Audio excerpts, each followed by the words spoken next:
Integration by parts. In this video, you will study an important integration technique called integration by parts. This technique works well for integrands involving the product of functions. Thanks in advance for watching this video. If you like this video, don't forget to like and subscribe to the channel and activate the bell. It is very important for the continuity of this channel. Integration by parts works well with integrals, such as we can see, the integrands are the product of the two functions. Integration by parts is based on the formula for the derivative of a product, and we already know how to differentiate a product of two functions. For two differentiable functions t of x and v of x, hereafter denoted as simply t and v, the product rule is the derivative of the first times the second plus the first times the derivative of the second. We can integrate both sides of this equation with respect to x. The first term on the right simplifies, since we are simply integrating what has been differentiated, that is, integrating the left side and thus the derivation. According to this formula, t times v is an antiderivative of the right-hand side. So, subtracting the second integral from both sides, and after swapping left and right sides, we obtain the formula. This formula expresses one integral of t dv, in terms of a second integral of v dt. This formula is useful in certain situations where we must integrate a function that's a product of two others. At the first glance, it does not seem too useful. However, if the second integral is easier, then this process helps us. To evaluate the integral of h of x with respect to x, where h is a product of two functions, we use the formula. We consider t and v as functions of x, and t and v have continuous derivatives. The key step in integration by parts is deciding how to write the integrand as a product t times v. Keep in mind that integration by parts is useful if the second integral is easier to integrate than the first integral. Here are two guidelines. Choose v so that dv is simpler than v itself. Try letting dt be the most complicated portion of the integrand that fits a basic integration rule.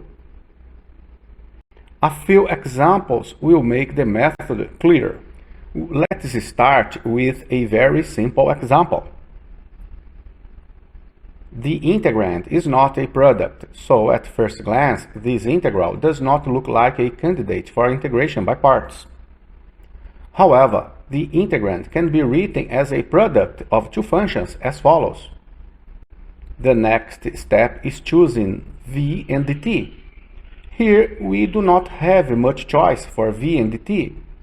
Following the guidelines, we choose ln of x as v and 1 dx as dt, since the derivative of the natural logarithm of x is simpler than the natural logarithm of x, and the integral of dx is very simple as well. We now draw one box as follows. Then we put our v in the upper left corner and our dt in the lower right corner. We now differentiate on the left and integrate on the right. The derivative of the natural logarithm of x is 1 over x, and the integral of dx is simply x. We now apply the formula for integration by parts.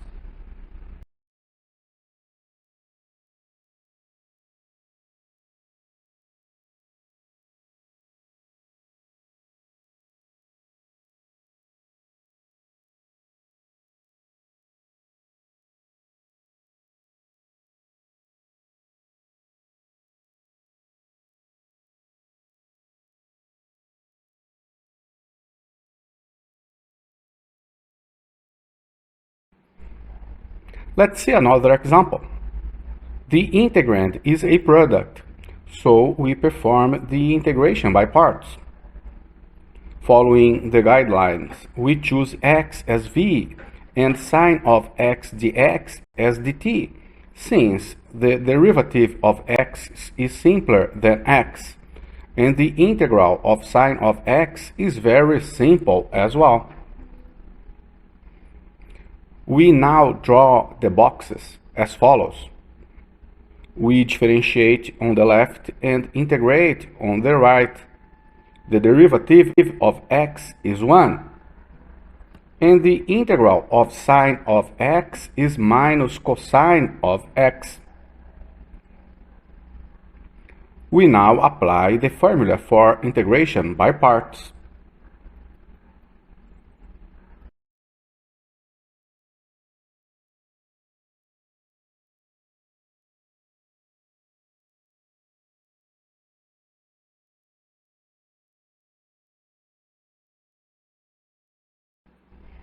Let's see another example. The integrand is clearly a product. That's why we carry out integration by parts.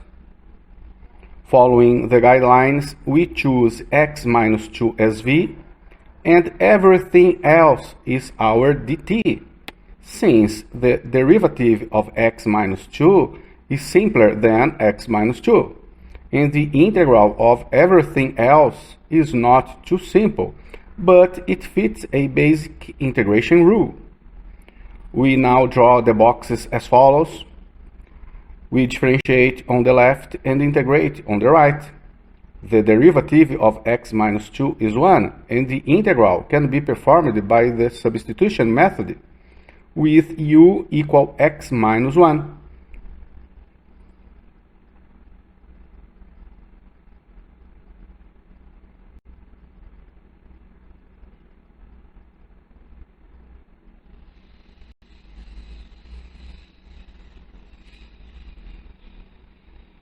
We now apply the formula for integration by parts.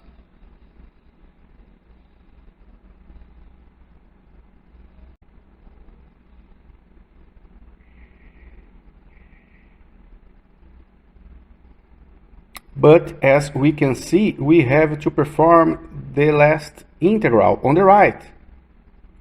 We apply the substitution rule again with u equal x minus 1. Pay attention.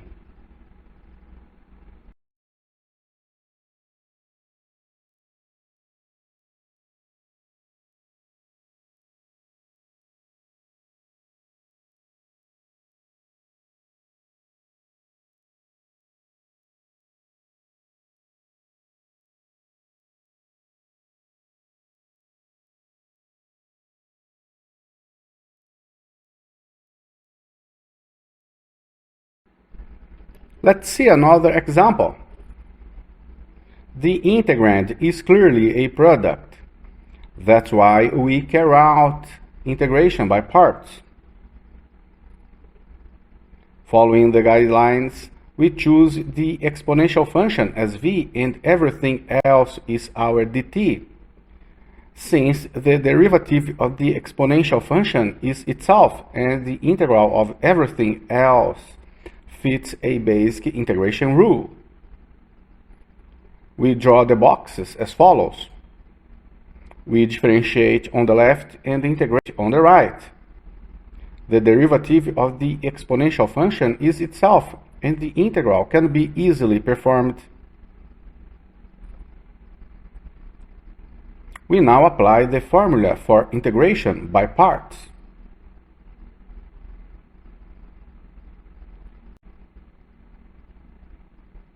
But as we can see, the integral on the right is more complicated than our original integral.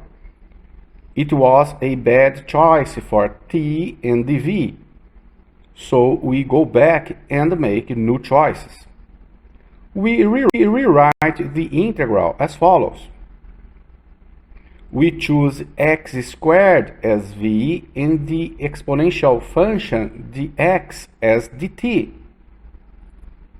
The derivative of x squared is simpler than x squared, and the integral of the exponential function is very simple as well. Then we put our v in the upper left corner and our dt in the lower right corner. The derivative of x squared, 2 times x,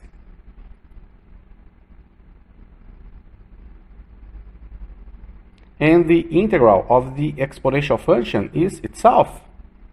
We now apply the formula for integration by parts. The integral on the right is simpler than the original integral, but it cannot be evaluated directly yet. To evaluate the integral on the right, we integrate by parts again. Let v equal x and dt equal the exponential function dt. Then apply the formula one more time. Pay attention.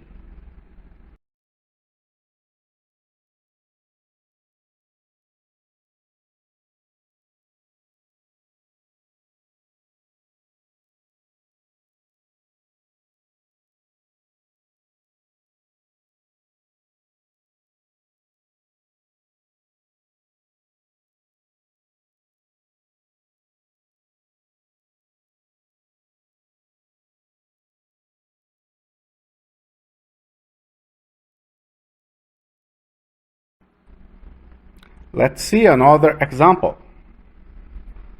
The integrand is a product, so we perform the integration by parts.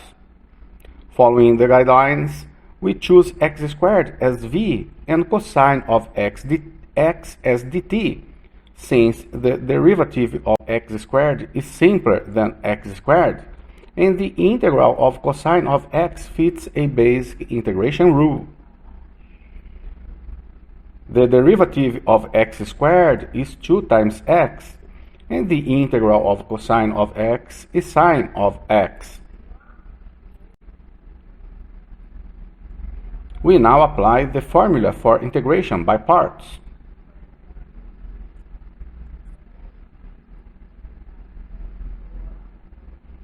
The integral that we obtained is simpler than the original integral, but it is a product of two functions yet. Therefore, we use integration by parts a second time, this time with v equal 2 times x and dt equal cosine x dx. Then we perform the calculations.